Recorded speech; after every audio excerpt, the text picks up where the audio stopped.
Yeah, cell blocks is a precast concrete foundation system. Consists of very precise precast blocks made with male and female keyways and conduits cast in. The blocks are assembled in various layouts of anywhere from 4 block up to 25 block layouts, and then it's post-tension with high-grade post-tensioning bars on site. So typically typical installation is 1 day to install the foundation, post-tension it, and then proceed with setting the tower and the shelter the same day with the same heavy equipment. So, how many people do you generally serve? I can tell you. We work with all the major tower owners and telecom providers, and we act as a vendor for the AT&T, Verizon, T-Mobile, and the others, smaller carriers in the business, Sprint as well. So we also work with tower contractors who are challenged with different soil site conditions where we may be advantageous in certain sites.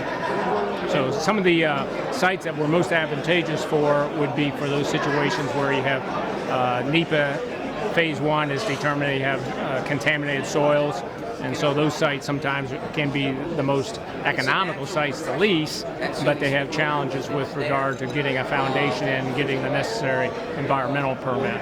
So an at-grade type foundation like cell blocks allows the foundation to be put on top of the ground with a minor disturbance to the existing ground. The other types of applications are situations where you may be wanting to squeeze in a foundation in between existing building foundations. And then the other types of applications where you may have rock right at the surface and want to not have the expense of cutting into that rock and digging into that rock and put in a traditional type foundation. And then the other type of applications are really applications where it's remote. So like up the ridge of a mountain or something like that, where getting ready mixed concrete and conventional drilling equipment is not an option. Interesting. So yeah, but tell me kind of we're here at the South Wireless Summit. What are kind of the interesting things that you've heard about? Yeah, I always love coming to these different conferences. I'm a professional engineer, so it allows me also to get some professional development hours, but also learn a lot about the industry and certainly everything with DAS and the deployment of DAS and how many dollars are going into that development, and some of the engineering challenges was very interesting this morning as far as the panel that led that discussion.